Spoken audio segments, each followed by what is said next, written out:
वालेकुम स्टूडेंट्स। आज का जो हमारा टॉपिक है वो है एग्जामिनेशन सिस्टम, या कह लें कि कोई रिज़ल्ट बनाना है। हमने एक्सेल के अंदर कैसे स्टूडेंट्स के डाटे को मेंटेन करना है, डाटे को रखना है, उसको बेस करते हुए रिज़ल्ट बनाना है, फिर रिज़ल्ट कार्ड्स बनाना, पोजीशंस वगैरह बनाना। तो किस तरह अगर कोई छोटा सा स्कूल है हमारा तो कैसे हम इन सब चीज़ों को मेंटेन कर सकेंगे एक्सेल को इस्तेमाल करते हुए। तो इसके लिए स्टार्ट करते हैं। यहाँ मैं एक छोटा सा फॉर्म डाल लेता हूँ, सीरियल नंबर ले लेता हूँ और स्टूडेंट नेम के नाम से फील्ड ले लेता हूँ, फिर रोल नंबर के नाम से फील्ड ले लेता हूँ, फिर इसी तरह मैं कोई एक सब्जेक्ट ले लेता हूँ, फिर फिजिक्स का, केमिस्ट्री का, बायो का, मैथ का। सपोज 4 सब्जेक्ट्स हैं मेरे पास एंड इनके टोटल मार्क्स जो हैं वो क्या हैं, मैं ओबीटी मार्क्स लिख देता हूँ। ओबीटी मार्क्स मीन्स उनके ऑब्टेन्ड, और टोटल मार्क्स लिख देता हूँ, यानी कि टोटल मार्क्स। ठीक हो गया। ये फील्ड्स आ गई। अब इनको हम बेस करते हुए यहाँ हम कुछ लिखते हैं, कुछ स्टूडेंट्स का डाटा लिख के देखते हैं। सीरियल नंबर 1 लिखा मैंने, और एक को कंटिन्यू करना होता है। क्या करते थे, कंट्रोल क्लिक करके उसको खींचेंगे नीचे की तरफ, ये नीचे वाले पॉइंट से, तो क्या होगा, वो उसको कंटिन्यू करेगा। यहाँ मैं कोई नाम लिख देता हूँ। सपोज जबार लिखा, वकार लिखा, अनवार लिखा, उमर लिखा, उमैर लिखा, ठीक है, आंसर लिख दिया, तलत लिख दिया और असद लिख दिया। ठीक हो गया जी। तो यहाँ रोल नंबर लिख दे 1001 लिख देते हैं। इसको भी कंटिन्यू कर लेते हैं। कैसे, कंट्रोल क्लिक करके रखते हुए छोटे वाला बटन जो है प्लस वाला, इसको आप पकड़ के नीचे की तरफ खींचेंगे तो क्या आ गया, ये उस सीक्वेंस को कंटिन्यू करेगा। अब यहाँ हम कोई नंबर लिख सकते हैं। सपोज इसके इतने आए हैं, फिर इतने आए हैं, फिर इतने, कुछ मार्क्स ऐसे ही हम जो है डमी मार्क्स एंट्री कर लेते हैं। ठीक है, सेम हम यहाँ भी करते हैं कि भाई ये इसके इतने मार्क्स, कुछ इस तरह डिफरेंट मार्क्स जो हैं उनके, वो हम जो है यहाँ डाल लेते हैं ताकि जो है हमारी डेटा का एक सीक्वेंस बन जाए। 4 सब्जेक्ट हमें कॉपी करके इधर पेस्ट कर दिए मैंने। अब इनका टोटल करना है मैंने, तो टोटल कैसे करेंगे, प्रीवियस जो हमारा लेसन था उसके अंदर हम देखा था कि कैसे टोटल करना। तो यहाँ सम का बटन हमारे पास है, इसको क्लिक करते हैं। जैसे क्लिक करते हैं तो ये रेंज ले लेता है। अब यहाँ इसने जो रेंज ली है इसमें क्या कर दिया है, इसने जो है रोल नंबर को भी इंक्लूड कर लिया। हम रोल नंबर को बाहर निकाल देते हैं। जस्ट सिलेक्शन क्या ले लेते हैं, हम ले लेते हैं D5 to G5, यानी यहाँ हम देख रहे हैं सम का फॉर्मूला खुद से लगा रहे हैं। यानी अगर हम खुद लगाना चाहें तो हम क्या लिखेंगे, इक्वल सम, ब्रैकेट शुरू करेंगे और हम D5 से लेके G5 तक इसको रेंज देते हुए इसको एंटर का बटन क्लिक कर देंगे तो क्या होगा, ये रिजल्ट आ जाएगा। अब इन सब के लिए भी सेम हमने यही चीज़ करनी है, तो ये कर लिए। अब ये टोटल, ये जो 4 सब्जेक्ट्स हैं, तो मैं इनको 400 ईच का टोटल कर देता हूँ, इनका 100 ईच के हिसाब से। तो यहाँ ये चीज़ इसके 400 आ गई। अब यहाँ पे मैं एक FC यानी कि फेल काउंटर का मैं एक रख लेता हूँ कॉलम, ठीक है, जो कि काउंट करेगा फेल कितने। क्योंकि यहाँ जो क्राइटेरिया है वो क्या है कि वो अगर कोई बंदा सपोज 2 में से फेल होता है तो तब सपोज मैं इसे फेल कहना चाह रहा हूँ। ठीक है, या 3 का रख लेता हूँ। अगर मैं सब्जेक्ट्स मेरे पास ज़्यादा हैं तो देन मैं इसे कह सकता हूँ कि जी ये 3 में से फेल हो या 4 में से फेल हो। यहाँ मैं 2 का क्राइटेरिया रख रहा हूँ कि अगर यहाँ से या 3 में से कोई फेल है 3 सब्जेक्ट में से, तो तब ये क्या करे। या इसके लिए क्या करना पड़ेगा, इसके लिए हम करेंगे जी इक्वल का बटन लगाते हैं। यहाँ पे FC इसका नाम रख लेता हूँ, फेल काउंटर का FC यानी फेल और काउंट। ठीक है जी, कोई भी नाम रखा जा सकता है, वैसे मैं उसको FC नाम रख रहा हूँ। ठीक है जी, तो इक्वल कर दिया, यहाँ लिखा काउंट इफ, ब्रैकेट शुरू कर दी और फिर रेंज दे दी उन सब्जेक्ट्स की जिनका हम फेल काउंटर का काउंट करना चाह रहे हैं कि कितने फेल्स हैं। अब मैं ये डबल कोट्स के बीच में ऐसा करता हूँ, इन डबल कोट्स के बीच में, यानी इसके क्राइटेरिया के, यानी हमने ये इसकी रेंज दी है, फर्स्ट वाली रेंज है, ये जो ये रेंज मौजूद है, फिर कॉमा डाला है तो ये हमें क्राइटेरिया वाली जगह पे ले आया। क्राइटेरिया मेरा क्या है कि कौन से काउंट करे जहाँ ये 33 से नीचे है। अब मैं एंटर कर देता हूँ तो ये क्या करेगा, इसका फिर काउंट कर देगा। अब यहाँ देखते हैं 33 से कोई नीचे नहीं है, मैं किसी को कर लेता हूँ। 32 किया तो यहाँ हमने देखा कि एक सब्जेक्ट जो एक पर्सन की जो है एक सप्ली यहाँ आ गई है। ठीक है, यानी अगर मैं इसको और बढ़ाता हूँ, सपोज मैंने इसको 35 किया, 32 कर देता हूँ, इसको 28 कर देता हूँ या 25 कर देता हूँ, तो तब भी क्या हो रहा है, इस तरह करके ये काउंट कर रहा है कि भाई इतने जो है हमें ये फेल है। यानी कोई भी सब्जेक्ट जिसकी आप मार्क्स यहाँ पे इससे नीचे चले जाते हैं, ठीक है, जैसे सपोज ये करता हूँ मैं 35 कर रहा हूँ, तो इसी तरह 28 कर रहा हूँ, तो ये क्या है, हमें वो कैलकुलेट करके बता रहा है भाई इतने में से फेल है, ठीक है, ये फेल काउंटर हो गया। अब यहाँ हमारे पास जो क्राइटेरिया बन रहा है वो क्या है कि हमने यानी जो डिसीजन रखना है फेल पास का, यहाँ मैं क्या कर लेता हूँ फेल और पास लिख देते हैं, ठीक है, या हम स्टेटस नाम रख लेते हैं, जो फेल है या पास है। यहाँ के लिए हम क्या करेंगे, इफ कंडीशन लगाएंगे कि जहाँ भी फार्मूला लगाना होता है ये याद रखना है हमने कि इक्वल का बटन क्लिक करना है। अब हम क्या करेंगे जी, हम आ चले जाते हैं इफ कंडीशन में। अभी हमने इफ कंडीशन लगानी। इफ कंडीशन क्या है, अगर कोई ऐसी सिचुएशन हो कि आपका जो रिजल्ट है कोई कहीं किसी जगह पे अगर रिजल्ट कोई आ रहा है तो उसके आपके ऊपर डिसीजन डिफरेंट बनते हैं, तो तब आप क्या करेंगे, इसको यूज़ करेंगे। लाइक मैं इसके ऊपर क्लिक करके कह रहा हूँ कि अगर ये greater than and equal to क्या हो 3 हो, यानी अगर 3 सब्जेक्ट्स हों या 3 से ज़्यादा हों तो ये क्या लिखे, ये लिख दे जनाबे वाला फेल, ठीक है। फिर इसी तरह थर्ड सेल में आए और उसके बाद थर्ड सेल में से मैं सपोज एक और शर्त लगाना चाह रहा हूँ। अगर तो कोई और शर्त नहीं लगाना चाह रहा तो मैं यहाँ पे बाकी सबको पास करना चाह रहा हूँ तो यहाँ पास लिख दूंगा। ये क्या करेगा, ये कंडीशन देखेगा ये ट्रू है। अगर ये कंडीशन ट्रू है यानी उसके उस बच्चे के साथ जो ये 3 सब्जेक्ट्स हैं, ये यहाँ जो वैल्यू लिखी हुई है यानी J3 किसका नाम है, इस सेल का। हमेशा जब भी फार्मूला लगाना है हमने वो एक रो के अंदर रहते हुए लगाना है। ये नहीं करना कि एक यहाँ आपने क्लिक किया दूसरा इधर क्लिक कर दिया इधर क्लिक कर दिया, फिर क्या होगा, ये इसके रिजल्ट के बजाय वो किसी और के रिजल्ट को देख रहा होगा। क्योंकि ये जो रिजल्ट है हमारा, ये पूरे रो क्या है, ये इस चीज़ का रिजल्ट है, यानी इस बंदे का हुआ है रिजल्ट है।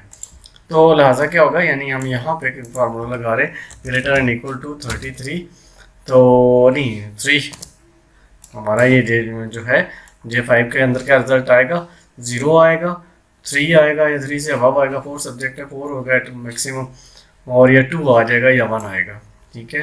तो ये हमने इसको J3 का कह दिया, यानी अगर ये है। अगर हम और शर्त लगाना चाह रहे हैं कि हम चाह रहे हैं कि भाई ये 3 का तो हो गया, 3 और 3 से ऊपर तो ये फेल लगा देगा, ठीक है, एक और डिसीजन लेना चाह रहे हैं, तो हम तीसरे खाने में आके दोबारा से इसको इफ का बटन क्लिक करते हैं यहाँ से फार्मूला सेक्शन में से। जैसे क्लिक किया तो ये हमारा जो बॉक्स है ये सारा खाली हो गया, जिसमें लॉजिक टेस्ट यानी कि हमारा जो शर्त वाला खाना है वो खाली हो गया। तो शर्त में दोबारा शर्त लगाते हैं। अब क्या शर्त लगाता हूँ मैं, ग्रेटर एंड इक्वल टू 1, ठीक है, यानी 1 और 1 से ऊपर होगा तो तब ये हम क्या चाह रहे हैं, इसे मैं ऐसे लिखना चाह रहा हूँ कि भाई सप्ली लिखे, ठीक हो गया। अब यहाँ इस सूरत में ये क्या कर देगा, सप्ली यानी 1 और 1 से ऊपर मीन्स कहाँ तक, जब तो 3 हुआ या 3 से ऊपर हुआ तो तब तो फेल वाली जो है ट्रू हो जाएगी। तो इसका मतलब है 1 और 2 के जो है रिजल्ट क्या होगा, सप्ली लिखेगा ये। एल्स क्या हो गया, एल्स मैं लिख देता हूँ जी पास। एल्स होगा क्या वैसे, अगर वो 1 नहीं है 1 से ऊपर भी नहीं है तो 1 से नीचे ही होगा, फिर वो क्या होगा 0 होगा, यानी जब वैल्यू इसकी 0 आई तब इसने क्या कर दिया, पास लिख दिया। हम ओके कर देते हैं, जैसे ओके किया ये रिजल्ट आ गया। यहाँ देखते हैं हम इसको डबल क्लिक करके, जैसे ही मैंने कोई इसको ड्रैग किया तो यहाँ देखें इसका ये फेल बता रहा है, इसका ये फेल बता रहा है, और इनका जिनका 0 है उसको पास बता रहा है। 0 मीन्स कि किसी सब्जेक्ट में भी वो फेल नहीं है, ठीक है। और अगर 3 है तो वो बता रहा है जी भाई ये फेल है। लेकिन सपोज अगर 3 नहीं है तो मैं इसको 35 कर देता हूँ किसी एक सब्जेक्ट को, जैसे ही वो 3 से नीचे गया तो क्या आ गया, सप्ली आ गई है, ठीक हो गया। इस तरह जो है इसकी ये चीज़ आ गई। अब यहाँ हम निकाल लेते हैं इसकी परसेंटेज, ये हमने यानी फेल और पास का इस तरह करके रख दिया। तो परसेंटेज के लिए भी क्या करेंगे, हम फार्मूला लगाने के लिए क्या करना होता है, इक्वल, उसके बाद हम क्या परसेंटेज कैसे निकलेगी, हासिल, फिर डिवाइड का साइन देंगे, फिर टोटल देंगे, ठीक है, और मल्टीप्लाइड बाय 100 कर देंगे। अब मैं मल्टीप्लाइड बाय 100 नहीं करने लगा क्योंकि मैं चाह रहा हूँ कि यहाँ मैं परसेंट की फॉर्मेट लगा दूँ। अगर आप परसेंट की फॉर्मेट लगाना चाह रहे हैं देन मीन्स कि आपका रिजल्ट जो है मल्टीपल ऑफ 100 आ रहा होगा पहले से। तो यहाँ मैं इसको यूँ करके ड्रैग कर देता हूँ और इक्वल कर देता हूँ, तो ये मेरी परसेंट आ गई, ठीक है, ये इनका परसेंटेज आ गया। उसके बाद आ जाते हैं कि हमने अब ये परसेंट तो आ गया हमारा, और परसेंट वैल्यू जो है डिस्प्ले का वो नहीं है, ये भी हमें को डिसाइड करना है।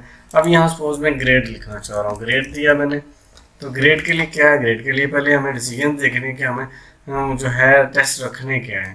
यानी मैं चाह रहा हूँ अगर ग्रेटर एंड इक्वल टू 80 है तो वो क्या लिखे, वो लिखे A+, ठीक है, और फिर ग्रेटर एंड इक्वल टू 70 है तो वो A लिखे, ठीक है, ए लिखे, और अगर ग्रेटर एंड इक्वल टू 60 है तो बी लिखे।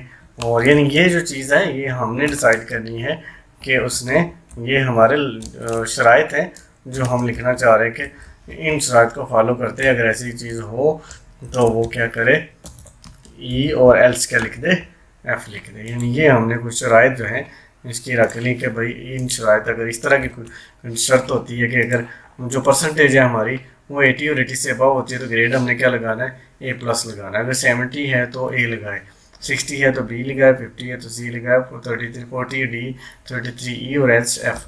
तो ये हमारा जो है कुछ भी हो सकता है, ऐसा भी हो सकता है हम 90 वाला भी रख रहे हो, 90 और 90 प्लस को ए प्लस रख रहे हो, और 80 को ए में रख रहे हो, और 70 को बी में। ठीक है, इस तरह ये नहीं, हमारा ये डिपेंड करता है कि कॉलेज या इंस्टीट्यूशन जो है वो अपने बच्चों के फेल पास का ग्रेडिंग कैसे रखना चाह रही है। ठीक है, तो ये रखी जा सकती है। तो हम आ जाते हैं ग्रेड की तरफ। अब इसमें भी क्या है आपका, यानी रिपीटेड इफ कंडीशंस होंगी, नेस्टेड इफ कहते हैं जिसे। ठीक है, तो यहाँ जी मैंने जहाँ मैंने ग्रेडिंग के लिए फार्मूला लगाना था वहाँ ग्रेड पे क्लिक करके इक्वल किया, फिर इफ का बटन क्लिक किया और यहाँ परसेंट पे क्लिक कर दिया। ठीक है, और उसे कह दिया अगर ये ग्रेटर एंड इक्वल टू 70% होता है तो देन ये क्या करे, ए प्लस लगा दे। ठीक है, यानी ये क्या है, अब वैसे ट्रू आ रहा है तो ये ट्रू बता रहा है। यानी अगर ये जो ये हमारा खाना है जिसका नाम क्या है, सेल जो है इसका नाम क्या है L5 greater and equal to 70 होता है। अक्सर हम लोग ऐसा भी कर देते हैं, उसे ग्रेटर एंड 70 कह देते हैं और ये नहीं बताते कि भाई किससे वो बड़ा हो। ठीक है, तो लेकिन ये हमने ज़रूर बताना है कि किस खाने से, इस खाने के सामने वाला जो खाना है जिसका नाम क्या है L5 वो ग्रेटर एंड इक्वल टू 70 होता है, तब ये क्या लगाए, ए प्लस लगाए। यहाँ ये फ़ायदा है कि आपको डबल कोट्स खुद नहीं लगाने पड़ते, फार्मूला बार में करेंगे तो आपको डबल कोट लगाने पड़ेंगे, यहाँ नहीं लगाने पड़ेंगे। तो यहाँ जी हमने इसको नीचे वाले खाने में आ जाते हैं। अगर हम नई शर्त लगाना चाह रहे हैं तो ऑब्वियसली हम लगाना चाह रहे हैं क्योंकि हमने उसे दूर लेके जाना है, यानी कि एफ तक लेके जाना है। तो था हमेशा ये करना है, ये रूटीन रखनी कि हम थर्ड सेल में से आएंगे। ये तो ट्रू हो गया, तब ये चीज़ आ जाएगी। अब हम शर्त दोबारा इफ क्यों लगाना चाह रहे हैं, क्योंकि अगर इसके अलावा कोई शर्त है हमारी तो ठीक है, तो मैं यहाँ पे बल्कि हमने क्या लगाना था, 80 का डिसाइड किया था, 80 होगा तो ए प्लस लगाएंगे।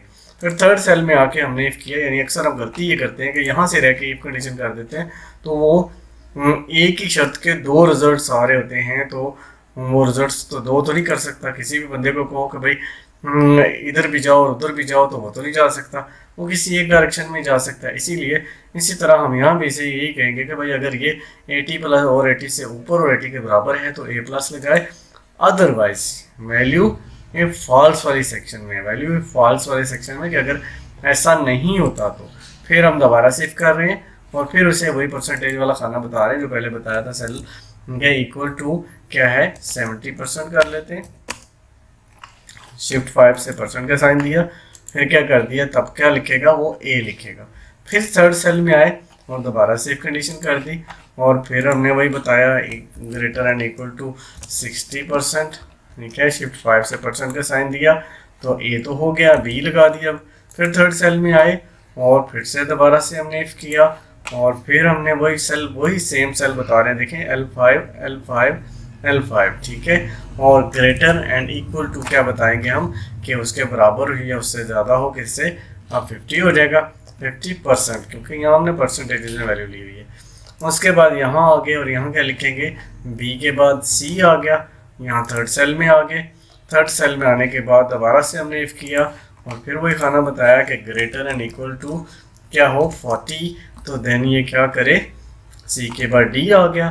फिर थर्ड सेल में आए और थर्ड सेल में यानी हम लोग जब भी दोबारा कंडीशन लगा रहे हैं तो वैल्यू ये फॉल्स से लगा रहे हैं कि यानी हमने इसके अलावा कोई जो है वो शर्त लगानी है। तो इफ़ किया और फिर ये कहा ग्रेटर एंड इक्वल टू कितना हो 33, तो डी के बाद ई लगा दिया। ठीक है, और एल सब क्या होगा, यानी बाकी तमाम सूरतों में ये क्या कर दे, एफ कर दे। तो बाकी सूरत कौन सी रह जाती है, इससे ऊपर तो 33 से ऊपर जो है कहाँ तक, वो 33 से 40 तक तो ई लगाएगा, फिर 40 से 50 तक डी लगाएगा, 50 से 60 तक सी, और इसी तरह 60 एंड अबव जो है बी, 70 एंड अबव ए लगा देगा और 80 एंड अबव ए प्लस लगा देगा। ठीक है, और यहाँ क्योंकि ये कौन सी सूरत रहेगी, अब एल्स का वैल्यू फॉल्स क्या आ गई, वो ये आई कि लॉजिकल टेस्ट आपका जब फॉल्स हुआ यानी 33 से नीचे वैल्यू आ गई। जब 33 से नीचे वैल्यू आई तो इसने क्या लगाना है, एफ लगाना है। ओके कर दिया। यहाँ इसको जैसे ही हम डबल क्लिक करते हैं तो ये हमारे रिजल्ट्स दे रहा है। ठीक है जी, ए भी दे रहा है, बी भी दे रहा है और ए प्लस नहीं दे रहा। ए प्लस कब देगा वो, अगर मार्क्स हमारे सपोज में इसके 95 कर देते तो जैसे ही 80 में गए हैं तो ये उसने उसको ए प्लस लगा दिया।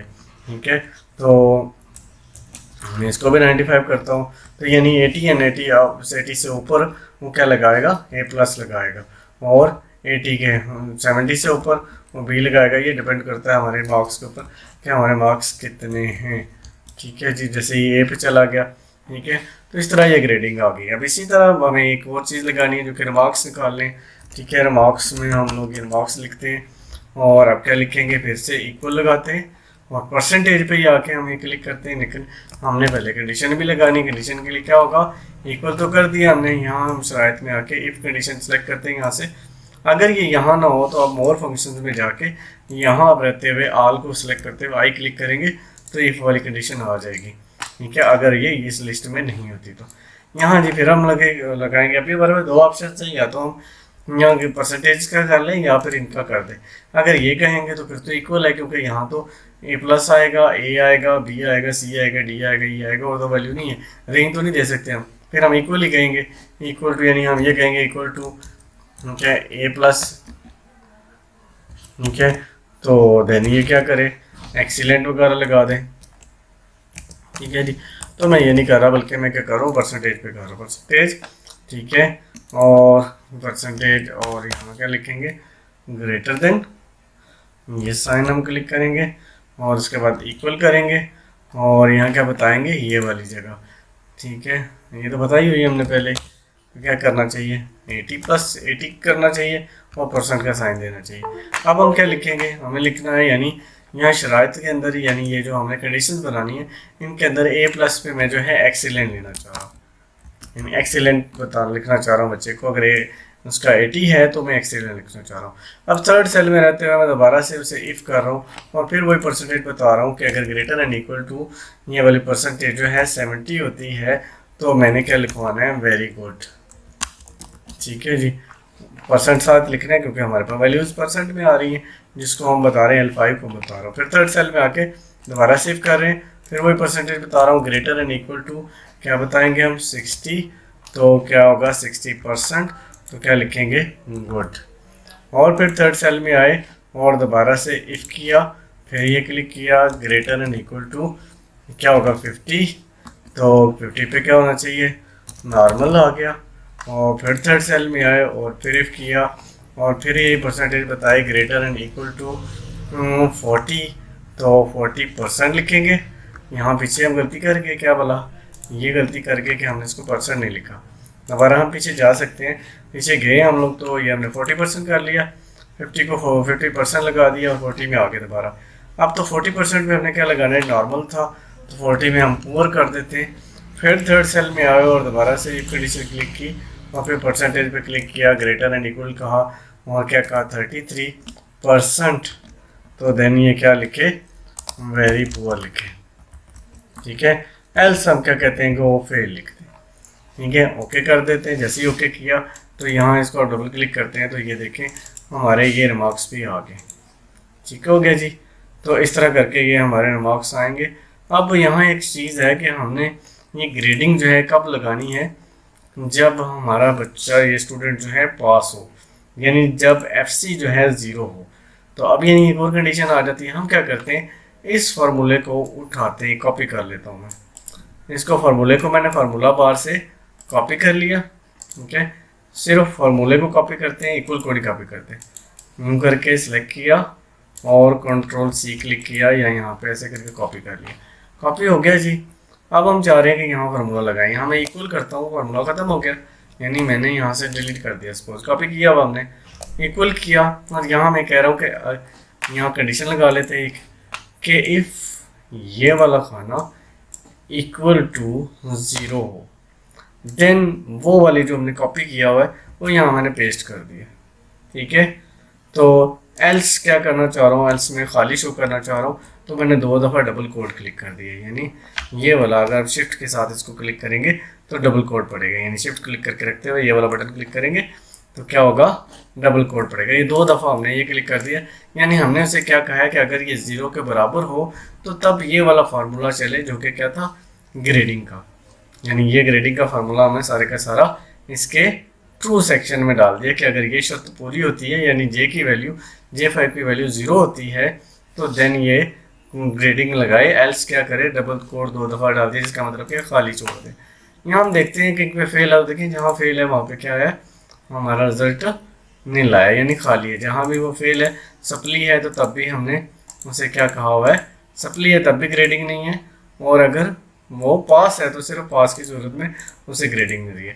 सेम यहाँ भी करना है हमने, यहाँ भी क्या किया, यूँ कर कैसे करके हमने इस सारे फार्मूले को सिलेक्ट करके कॉपी कर लिया, और यहाँ से आके मैं डिलीट का बटन क्लिक कर लेता हूँ, एस्केप करके खाली हो गया। यानी अब दोबारा से मैं इक्वल करता हूँ और फिर एक शर्त लगा के फिर उसका तैयार करता हूँ कि अगर ये FC इक्वल टू 0 हो तब वो क्या करे, वो वाला फार्मूला जो हमने कॉपी किया हुआ था वो मैंने यहाँ पे पेस्ट कर दिया। ठीक है, सेकंड सेल में मैंने पेस्ट कर दिया, और फिर थर्ड वाले सेल में मैंने 2 दफ़ा फिर वही डबल कोड क्लिक कर दिया, यानी शिफ्ट क्लिक करते हुए इसको 2 दफ़ा क्लिक किया तो ये डबल कोड आया, जिसका मतलब है नील, खाली। ठीक है, तो देख रहे हैं कि यहाँ पे क्या हो रहा है, जिस जगह पे वैल्यू नहीं है वहाँ पे जो है ये रिजल्ट नहीं आ रहा, खाली आ रहा है, यानी कि ठीक हो गया जी। तो इस तरह जो है ये हमारी जो है इस तरह स्कोरिंग सी बन जाएगी, एक छोटी सी रिजल्ट बन जाएगा कि कौन पास है कौन फेल है। ठीक है, तो इसी टॉपिक को आगे कंटिन्यू करते हुए हम इंशाल्लाह नेक्स्ट लेसन के अंदर इसको मज़ीद इसको लेके चलेंगे, हम कि इसका रिज़ल्ट कार्ड वगैरह कैसे बनेगा। ठीक है, ये तो हो गया हमारा डाटा वाला यानी कि वाली शीट होगी जिसके अंदर डाटा है बच्चे का, जिसमें पास फेल सब कुछ मौजूद है, लेकिन इनमें से हर एक का इंडिविजुअल रिजल्ट कार्ड वगैरह जनरेट करना है। ठीक है, तो वो हम कैसे जनरेट करेंगे, तो शीट 2 में जाते हैं, शीट 2 में डिफाइन करते हैं, हम ख़त्म कर लेते हैं ताकि बिल्कुल स्टार्ट से शुरू हो जाएगा। यहाँ मैं ले लेता हूँ नेम का कॉलम, बाकी यहाँ ले लेता हूँ रोल नंबर, फिर उसके बाद नेम ले लेता हूँ, कोई वक्फा देता हूँ थोड़ा सा साथ में, और यहाँ ले लेता हूँ एस नंबर, फिर इस जगह पे मैं ले लेता हूँ जी सब्जेक्ट का नेम। ठीक है, और उसके बाद OBT मार्क्स ले लेते हैं, फिर T मार्क्स ले लेते हैं, और फिर रिमार्क्स का सेक्शन ले लेते हैं, फिर हम यहाँ बल्कि स्टेटस लेते हैं उसका, और रिमार्क्स यहाँ ले लेते हैं इफ़ एनी। ठीक हो गया जी। अब हम यहाँ ले लेते हैं 1 2 3 4। अब हमें हमने 10 सब्जेक्ट जो हैं यहाँ पे फिक्स रखे हुए हैं। अगर तो हमने सब्जेक्ट्स जो हैं वो वेरिएंट टाइप रखने होंगे तब हमें थोड़ी सी यहाँ पे मॉडिफिकेशन भी करनी पड़ेगी। अभी हम सिंपल मेथड में जो है इंडेक्स का फार्मूला यूज़ करते हुए रिज़ल्ट को इस कार्ड की सूरत में लेके आते हैं। तो देखते हैं जी यहाँ कैसे आएगा। यहाँ तो लिख देंगे मैं जो भी हमारा वहाँ फर्स्ट सब्जेक्ट है फिज़िक्स। ठीक है, फिज़िक्स। ठीक है जी, केमिस्ट्री कर लेता हूँ, बायो लिखा हुआ हमने, मैथ लिखा हुआ, जो भी सब्जेक्ट हमने लिखे हुए। अब मैं ये चाह रहा हूँ कि वहाँ से मैं किसी एक जगह पे मैं ये जगह मैं डिफ़ाइन कर लेता हूँ कि ये मेरी रो नंबर है, ये जो डिफरेंट रोज़ हैं इनका डाटा मैं लाना चाह रहा हूँ। यानी ये जो इंडेक्स का फार्मूला है वो कुछ ऐसा है कि हम इसमें रो नंबर बताते हैं कि रो नंबर 1 है, इसमें जो है कॉलम नंबर 2 है, उसमें जब बार नेम लिखा हुआ है, 3 है, 4 है, 5 है, जो सा कॉलम लेना होता है वो हम वहाँ से कॉलम उससे ले लेते हैं। तो यहाँ हम इसको यूज़ करके देखते हैं। इक्वल का फार्मूला लिया हमने, ठीक है, इक्वल क्लिक करके हमने इक्वल को डाल के यहाँ कीबोर्ड को भी सामने कर लेते हैं ताकि जो है कोई चीज़ आपको हिडन ना रहे। तो ये क्लिक करके हमने अब क्या किया, इंडेक्स का फार्मूला यहाँ देखते हैं कहीं, इंडेक्स यहाँ नहीं है। मोर फंक्शंस में जाते हैं, यहाँ पे आई क्लिक करते हैं, 2 3 4 ये काफ़ी सारे आ रहे, IM आ रहे हैं लेकिन इन नहीं आया अभी तक। तो IN इकट्ठा क्लिक करते हैं, आ गया जी, इंडेक्स आ गया। ओके किया, इंडेक्स में 2 फंक्शन आ रहे हैं, हमने ऊपर वाला फंक्शन जो है ये यूज़ करना है।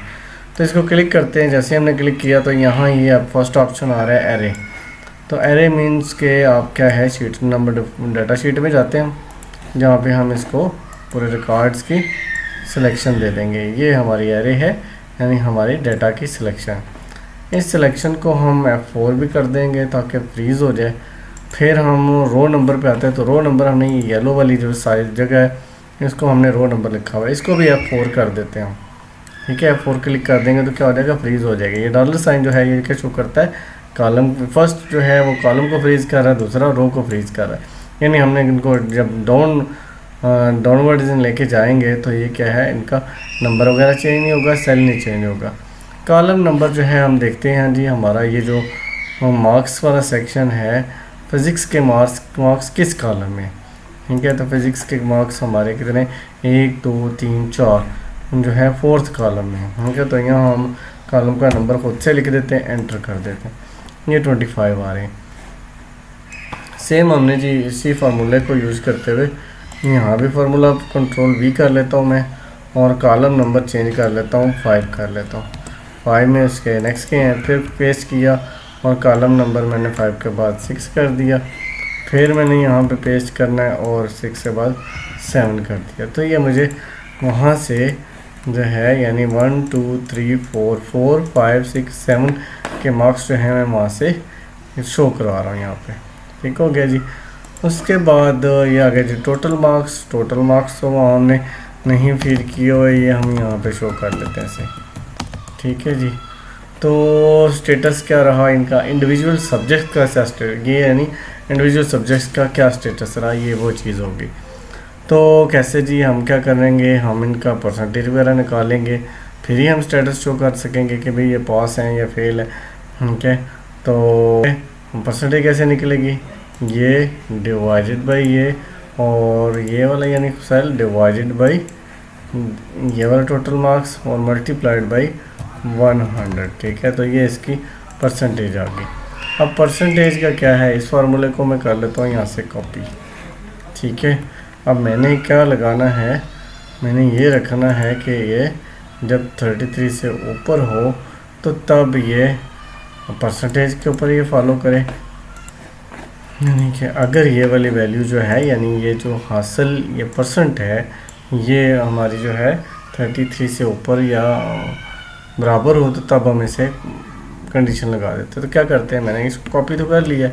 ठीक है, यहाँ मैं एक और फार्मूला लगा लेता हूँ जो इफ़ का है, यानी अभी शर्त आ रही है इसलिए मैं इफ़ कंडीशन लगा रही है। तो हम क्या करेंगे, इफ़ ये वाला जो है, जो हमारा रिज़ल्ट है, जो परसेंटेज निकाल रहा है, ठीक है, सारे को ब्रैकेट में कर लेते हैं।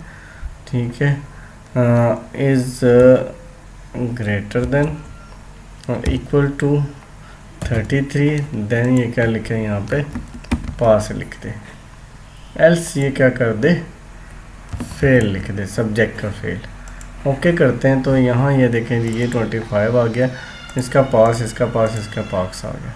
ठीक है, तो यहाँ हम लिख सकते हैं कि अगर हमने कंडीशनली पास किया है या ग्रेस मार्क्स दिए ऐसे, ठीक है, तो कुछ या जो कुछ भी यहाँ पे हम लिखना चाह रहे हैं वो हम यहाँ कह सकते हैं। या हम ये कह देते हैं कि यहाँ पे इफ़ ये जो हमारी कंडीशन है, इसको दोबारा इस कंडीशन को मैं कॉपी कर लेता हूँ, यहाँ से ये कॉपी किया। ठीक है, बल्कि फार्मूले पूरे को कॉपी कर लेते हैं, यहाँ से कंट्रोल C किया मैंने, और यहाँ आके मैं इस फार्मूले को पेस्ट कर देता हूँ। अब यहाँ मैं कह देता हूँ कि अगर ये 33 से ऊपर है, ठीक है, तो फिर तो ये कुछ ना लिखे। ठीक है जी, और अगर नीचे है तो क्या लिख दे, लेस देन 33। ठीक है, एंटर कर देते हैं। ठीक है, तो एंटर यूँ करके लिख देते हैं। अब देखिए जिसके लेस देन थे वो रिमार्क्स में इसने इसको मेंशन कर दिया कि भाई इसमें इसके लेस देन 33 है। अब इस फार्मूले को कॉपी करते हैं या दोबारा से लगाते हैं, मैंने रोल नंबर भी वहाँ से लाना है। ठीक है, इस स्पेसिफिक स्टूडेंट का वहाँ से रोल नंबर भी लाना है। तो क्या करेंगे, इक्वल किया, फिर इंडेक्स का फार्मूला कर देते हैं हम इस्तेमाल। ठीक है, और ब्रैकेट शुरू करते हैं। जैसे हम ये ब्रैकेट शुरू करते हैं, हमें ये अरे मांग रहा है, तो अरे में क्या है, हमने कहाँ से मिलनी है अरे, ये हमें इस डेटा शीट में से लेनी है। हम अभी अरे जो है क्या लेने लगे हैं, सिर्फ़ और सिर्फ ये दो चीज़ें, यानी उसका नेम और उसका रोल नंबर। F4 कर देते हैं, कोमा डालते हैं और वापस आते हैं अपनी शीट में। अभी हमसे वो क्या मांग रहा है, रोल नंबर। रोल नंबर हम उसी जगह को बताते हैं जो हमने पहले बताई थी, इसको भी F4 कर देते हैं, फिर कोमा, फिर हमने यहाँ पे कॉलम नंबर 1 कर देते हैं क्योंकि हमने दो ही कॉलम सेलेक्ट किए थे। ठीक है, यहाँ 1 लिख देते हैं ताकि ये जो है ना मसला ना हो। 1 में क्या था, नेम है, तो इसका मतलब हमने 2 लेना है रोल नंबर के लिए। तो इसी फार्मूले को फिर कॉपी करते हैं, यहाँ से कंट्रोल सी कर लिया मैंने और यहाँ आके कंट्रोल वी कर दिया। तो नेम हमारा किस कॉलम में है, 1 में है। ठीक है, तो यहाँ देखें जी हमारा सिस्टम क्या हो रहा है, इसको मैं इधर ले आता हूँ। अब यानी मैं अगर यहाँ रो नंबर लिखता हूँ 2, तो मुझे दूसरी रो का जो है रिकॉर्ड मिल रहा है। 3 लिख रहा हूँ 3 आ रहा है, 4 लिख रहा हूँ 4 लिख रहा हूँ। यानी इन शॉर्ट अगर यहाँ पे डेटा हमारा कंप्लीट हो, नेम एंड फादर नेम भी हो, तो हम इस शीट के अंदर उसका फादर नेम भी डिस्प्ले कर सकते हैं। अगर इसी शीट के अंदर हमारे पास क्लास हो तो क्लास जो है वो भी डिस्प्ले की जा सकती है यहाँ पे कि क्लास कौन सी है। ठीक है, तो इस तरह करके हम इसका रिज़ल्ट जो है इसमें बना सकते हैं। ठीक हो गया जी। तो इसको मैं ऐसे कर लेता हूँ और ये सिलेक्शन कुछ ऐसे करते हैं, ये आ गई जी। तो यहाँ इनके हासिल करदा नंबर कितने हो गए, ये हम क्या करेंगे, यहाँ इसको क्लिक कर देते हैं ताकि हासिल करदा नंबर टोटल आ जाए। टोटल 200 नंबर हैं इसके, फिर इसको क्लिक करते हैं तो टोटल 400 में से 200 इसने लिए हैं। ठीक है जी, तो यहाँ हम क्या लिख देंगे कि यहाँ जी इनको हम सबको सिलेक्ट करते हैं ऐसे करके और यहाँ से मर्ज क्रॉस करते हैं ऐसे करके कुछ। ठीक है, तो या फिर इसे दोबारा करके यहाँ कर लें कि ये मर्ज है। ठीक है, यहाँ लिख देते हैं भाई द कैंडिडेट हैज़ पास्ड, ठीक है, स्कोरिंग, ठीक है, ग्रेड आ जाएगा हमारा यहाँ पे। तो ग्रेड कैसे आएगा जी, हमारा यहाँ फार्मूला है, तो इस फार्मूले को करते हैं पेस्ट, जो कि वहाँ से ला रहा है, जो कि एक रो नंबर इससे कनेक्टेड है और कॉलम नंबर हमने उसमें हार्ड कोड किया 4 है। तो कॉलम नंबर देखते हैं कि ग्रेड हमारा किस सेक्शन में है, किस कॉलम में है। 1 2 3 4 5 6 7 8 9 10 11 12 13 13 ये नंबर जो है कॉलम है उसके अंदर हमारा जो है ग्रेड आ रहा है। 13 किया तो ये जी इसका ग्रेड आ गया। ठीक है, इस स्टूडेंट का जो भी था। ठीक है, और यहाँ अगर मज़ीद कुछ लिखना चाह रहे हैं तो यहाँ लिख देंगे, या अगर नहीं लिखना चाह रहे तो छोड़ देंगे। ठीक है, और एंड क्या है, लिस्ट या कह लेते हैं बस। ठीक है, ये अब आपका रिजल्ट कार्ड सा बन गया। ठीक है, इसमें मतलब इंफॉर्मेशन हम इंसर्ट कर सकते हैं। जितना ज़्यादा यहाँ पे हमारे पास फील्ड्स होंगी, जितना ज़्यादा डाटा होगा, उस डाटा को हमने जस्ट शो कराना है। शो कराने के लिए फार्मूला हमने क्या यूज़ किया, इंडेक्स का। तो इंडेक्स का फार्मूला यूज़ करते हुए हम यहाँ नंबर ऑफ रो को चेंज करेंगे जस्ट, तो क्या है वो हमारा नेक्स्ट और प्रीवियस जो है रिकॉर्ड आता जाएगा। यहाँ पे हम थोड़ी सी वर्किंग करने के लिए, इसको भी जान छुड़ाने के लिए कि ये 1 2 हमें खुद ना लिखना पड़े बल्कि कोई ट्रिगर वगैरह लगा लें, उसके लिए हम क्या करते हैं, टूल्स में आके राइट क्लिक करते हैं और यहाँ कस्टमाइज़ द रिबन क्लिक करते हैं। तो यहाँ हमने अब सर्च करना है, यहाँ आ जाते हैं, ऑल कमांड्स कर देते हैं, या फिर क्या करेंगे, यहाँ हमारे पास ऑल टैब्स का ऑप्शन है। तो ऑल टैब्स में ये सारे टैब्स शो कर रहे हैं। हमें जस्ट कोई नया टैब इसमें ऐड करना है तो वो यहाँ से ऐड कर सकते हैं। कोई भी हमने कमांड जो यहाँ मिसिंग है उसको हम यहाँ शो कर सकते हैं। तो मेन टैब्स में आ जाते हैं। मेन टैब्स में हमारे पास यहाँ मिसिंग है डेवलपर जो है टैब। तो डेवलपर में ये जो है कुछ टूल्स मौजूद है, इसको ऐड कर देते हैं इसके अंदर ताकि ओके करते हैं। अब देखते हैं हमारे पास ये डेवलपर टैब आया है कहीं, ये आ गया जी। ठीक है जी, इसके अंदर से हम जो है ये इंसर्ट के अंदर आके यहाँ ले लेते हैं स्पिनर। ठीक है जी, स्पिनर का बटन क्लिक करते हैं, ऐसे करके इसको कहीं पे अप्लाई कर लेते हैं, क्लिक करते हैं, राइट क्लिक करेंगे उसके बाद और फॉर्मेट जो है कंट्रोल लगाएंगे। फॉर्मेट कंट्रोल में जैसे ही आए हम तो यहाँ जो है हम इसे मिनिमम वैल्यू, करंट वैल्यू जो है वो मैं 1 दे देता हूँ और मिनिमम वैल्यू भी 1 दे देता हूँ और मैक्सिमम वैल्यू जितने मेरे रिकॉर्ड्स हैं उस हिसाब से मैं इसको एंटर कर दूंगा। तो रिकॉर्ड्स मेरे कितने हैं जी, रिकॉर्ड्स मेरे सपोज 10 लिख देता हूँ। इंक्रीमेंट कितना चाहता हूँ मैं, यानी जब भी इसको क्लिक करूँ तो इसके अंदर वो कितना ऐड करे, 1 ऐड करे, 2 ऐड करे, जितना भी हम दें। उसके बाद सेल लिंक है, हम इस पर क्लिक करके उस सेल के ऊपर क्लिक कर दें कि जिसको हम इसके साथ लिंक करना चाह रहे हैं। जैसे हमने क्लिक किया, नीचे क्लिक करके आप दोबारा क्लिक करें तो देखें हमें नेक्स्ट रोल नंबर वगैरह के सारे जो है वो मिल रही हैं चीज़ें। हम करके इसे थोड़ा लेफ़्ट पे कर देते हैं ताकि ये चीज़ अब देखेंगे हमें जहाँ नहीं है रिजल्ट तो वो रेफरेंस खाली ब्लैंक रेफरेंस शो कर रहा है। यहाँ देखेंगे ये चीज़ें हमारी लेस देन जो हैं 2 हैं तो वो ये शो कर रहा है। ठीक है, तो यहाँ यानी मज़ीद रिज़ल्ट के अंदर अगर वर्किंग करनी होगी वो हम कर सकते हैं। ठीक है, लेकिन ये सिंपली एक छोटा सा हमने एक डेमो दे दिया। इसमें इमेज वगैरह भी लग सकती है, तस्वीर लगाई जा सकती है यहाँ पे कि भाई तस्वीर भी जो है इसी तरह जिस तरह ये रिकॉर्ड जा रहे हैं इसी तरह तस्वीर भी जाए। तो हम इसके अंदर मज़ीद जो है इंशाल्लाह नेक्स्ट लेसन के अंदर इसी को लेके हम जो है मज़ीद इसमें वर्किंग करेंगे कि तस्वीर वगैरह इसमें कैसे लगेगी। तो अभी तक ये इतना ही। तो उम्मीद है आपको ये चीज़ पसंद आई होगी, और मज़ीद के लिए आप सब्सक्राइब करें, बेल आइकन को क्लिक करें ताकि आपको नेक्स्ट लेसन भी अवेलेबल हो सके। ठीक है, वो आपको जब भी कोई नई वीडियो आए आपको एक अलर्ट आएगी, तो आपको उस वीडियो को आप देख सकेंगे कि भाई नेक्स्ट क्या चीज़ आई है।